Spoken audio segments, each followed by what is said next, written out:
in La Mairena, overlooking the coast of Marbella. 40 years ago, none of this was here. One man had a dream, he made it happen. We're going to meet that man. He lives in that house over there.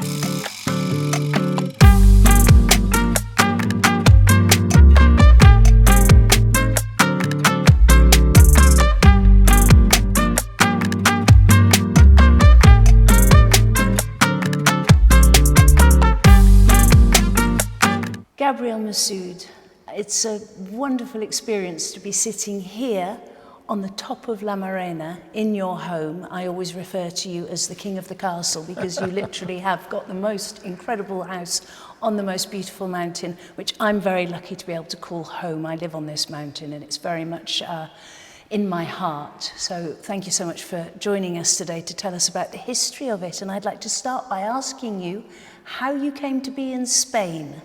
So the first time I came to Spain, it was from Beirut to Sevilla. I came with my son Nadim, he was 6 years old at that time. And we went to Sevilla to see the procession and all the festive atmosphere there. And from Sevilla, we came to visit Marbella at that time. What year are we talking about, Gabriel? It was about 72, 73, something like that. Then tell me how had Marbella come into your consciousness? Because back in 1972... Marbella was still at the very beginning.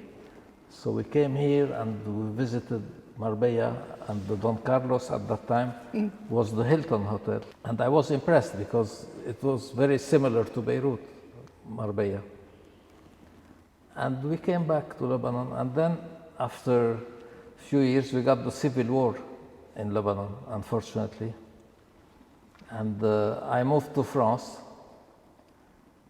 and in Beirut we had one of the most famous hotels on the seashore. It was called Coral Beach. Everybody was coming to Coral Beach. A social hub. Yes, it was a real social hub. And the war started, and Coral Beach kept working during the whole war. So in the meantime, when the war started, we developed a swimming club in Coral Beach, and we created 400 cabins, to each cabin with a bathroom and a shower, and we sold them in Beirut at more or less $10,000 each cabin. So with the 400 cabins, we collected $4 million. And we decided with my brothers, George and Edward, to invest this money in Spain because Marbella was very similar to Beirut.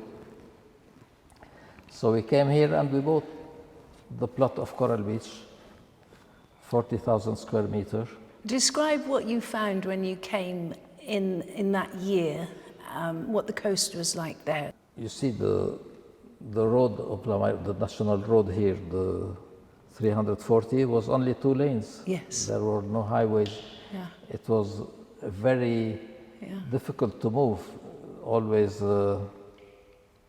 traffic jams and dead people on the street. And it was in the 80s. Yes. In fact, before coming here, there was a delegation of Spanish from the Spanish government, which came to Beirut to attract Lebanese to invest in Spain. And my brother Edward, who was married to a Spanish wife, met them. So we came here and we bought the land of Coral Beach and we applied for a license. It took us 5 years to get the license. Nothing's changed to build a hotel and apartments. And my brother called the minister who came to Beirut at that time. He told him, "You came to bring us to Spain. We came, we invested, and here we are sitting waiting for the license since 5 years. Can you please help us?" And he called the mayor of Marbella, and we got it. And we got Juan Mora at that time, who was the architect dealing with the Marbella town hall.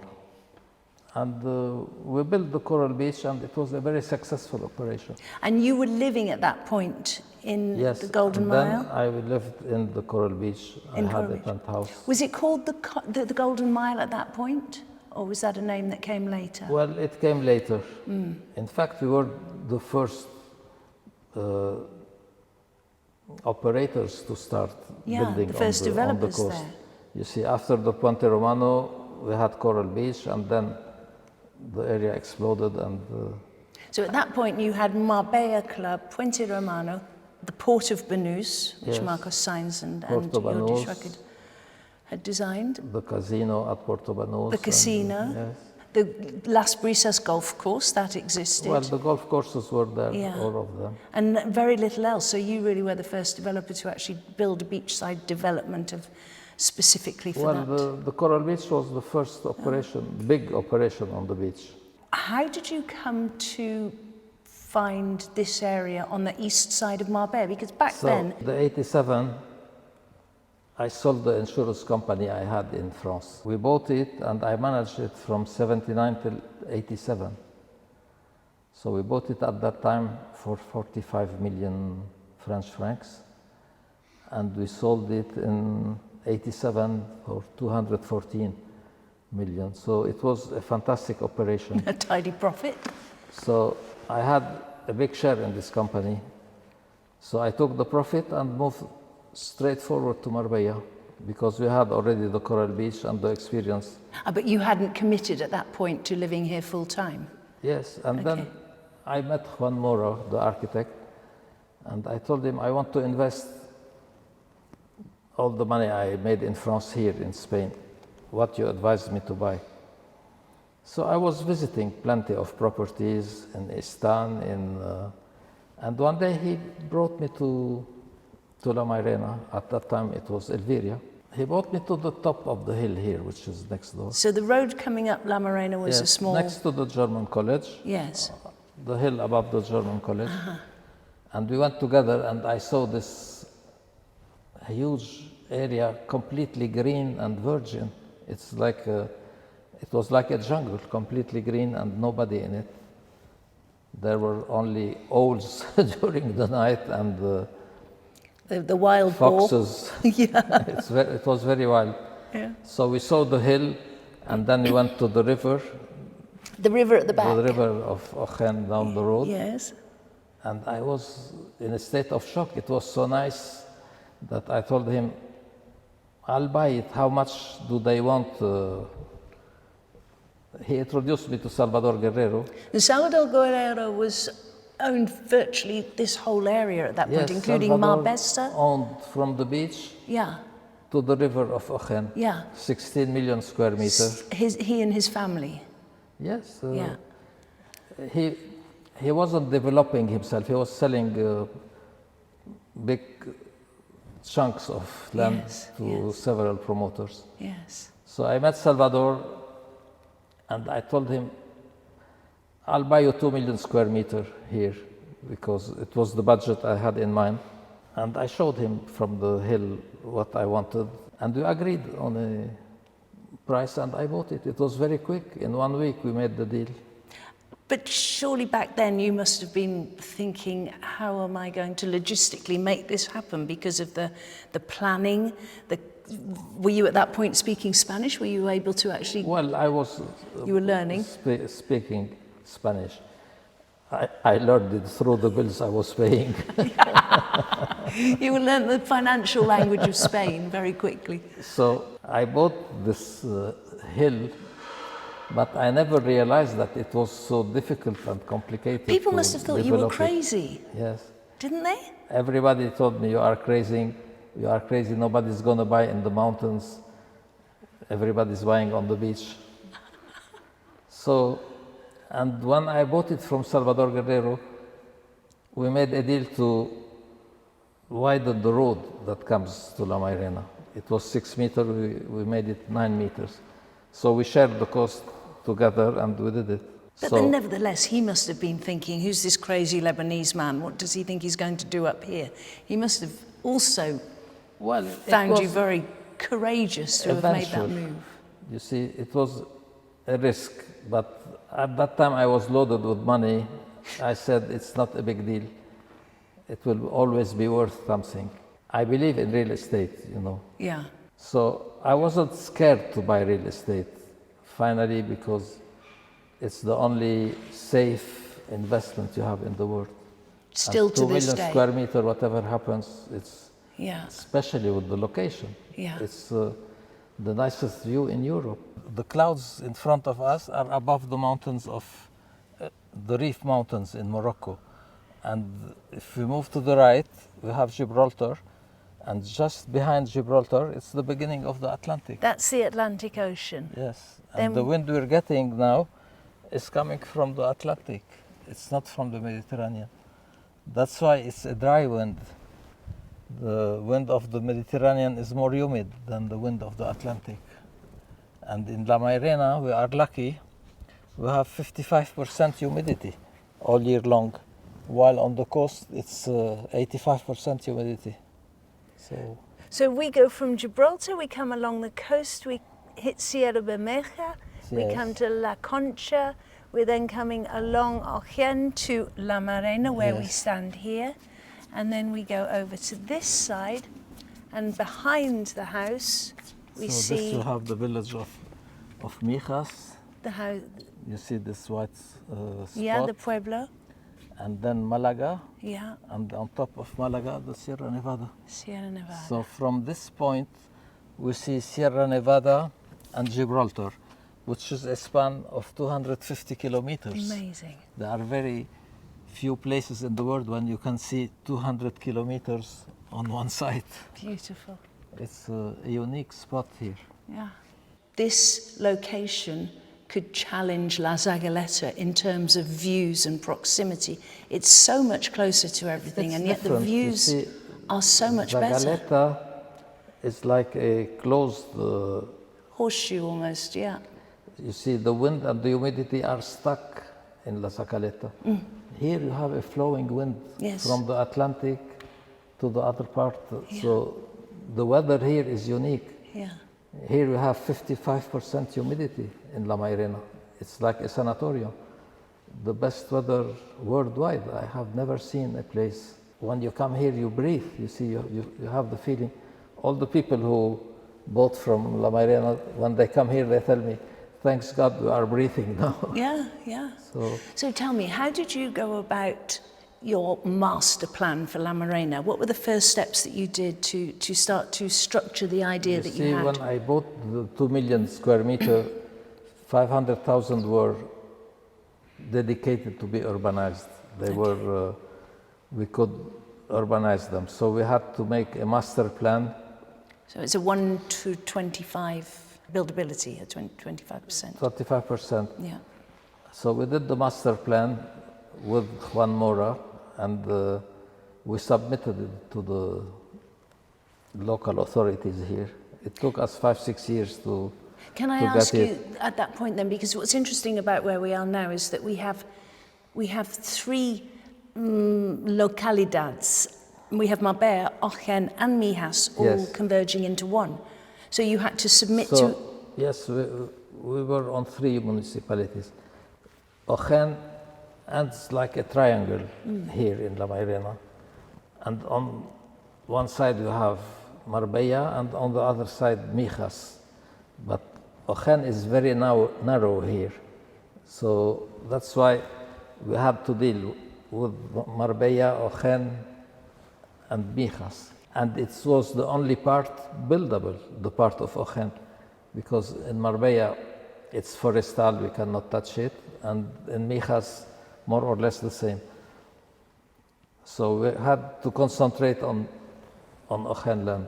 And this is what we did. So we started developing the 500,000 square meter, and we're still in it since 35 years. We didn't finish yet. With all the problems you can face with the municipalities, Yeah, you have to have very thick skin to be able to be in this business for as long as you have. It's a permanent battle, you know. Yeah. You have to fight all the time Yeah. and not get depressed. The mayor of Ojen stopped it because he thinks that we're going to sell the apartments and it's against...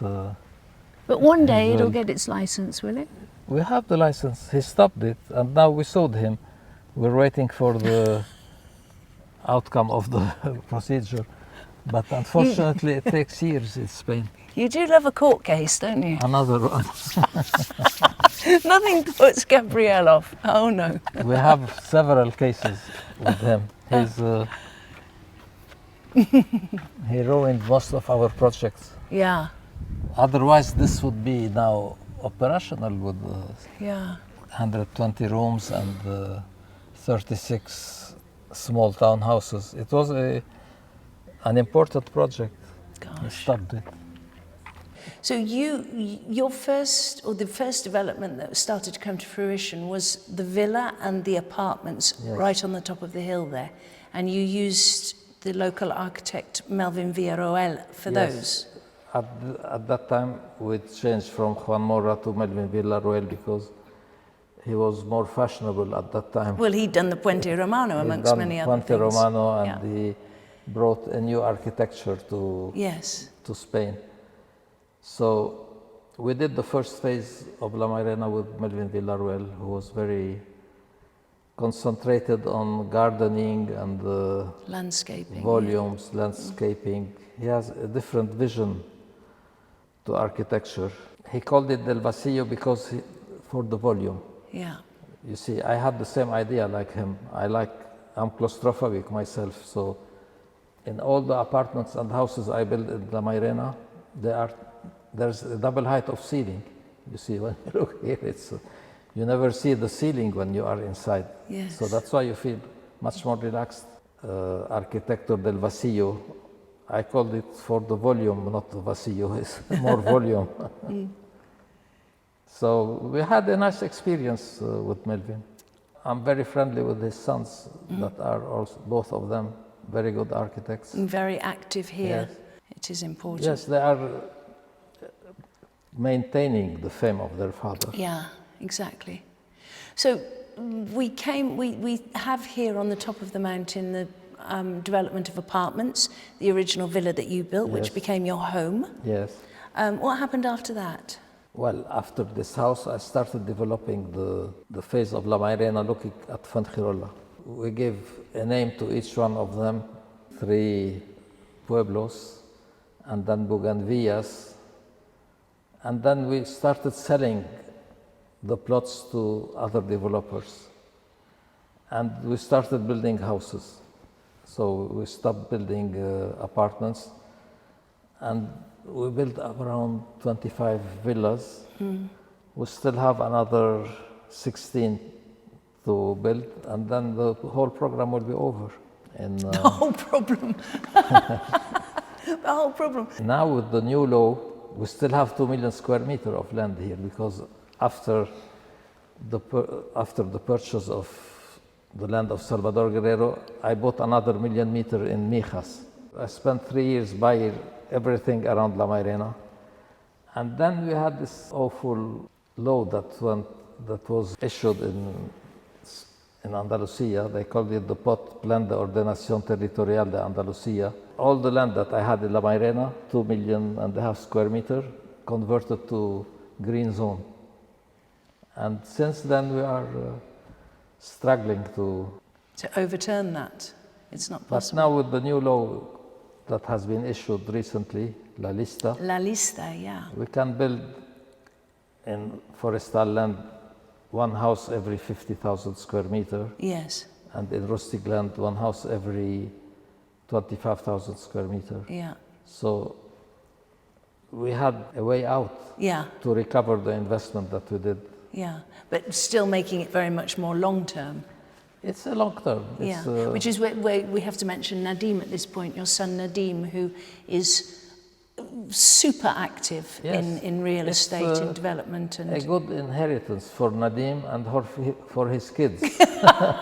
At the pace which the development is happening in forestal and rustic land, yeah, you have to consider few generations. yeah, So I told Nadim, you have to deal with the land another 20 years and then your children will take over. yeah. Well, he is one of the most hardworking people I know on this coast, Yes, I he's have to say. working a lot. He's working a lot, yeah. Let me explain to you where we are exactly.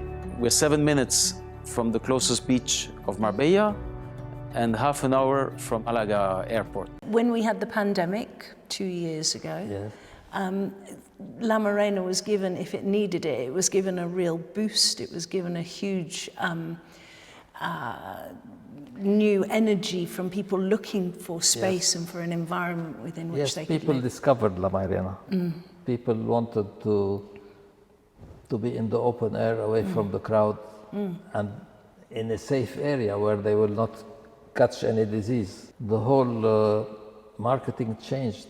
The change was incredible. And what of the road that leads from the top of the hill on La Mairena through to Ochen, along which there are some very, very large houses, those big villas, including the villa? Yes, these houses were built on Salvador Guerrero's land. Salvador was selling plots of 50,000 square meter and getting the license from Ochen. And later on, there were complaints that this land is in Marbella, not in Ochen. And finally, the two municipalities agreed to clarify the boundaries. And it was done properly. And Do you ever foresee that in that direction there will be more development? for the time being, everything is forestal, you know. In the meantime, we take advantage of the views and the beauty of nature. And finally, you enjoy living. I accepted this kind of Yeah. peaceful area and the beauty of the nature. I'm enjoying it. It doesn't change anything to make millions more. What for? Yeah.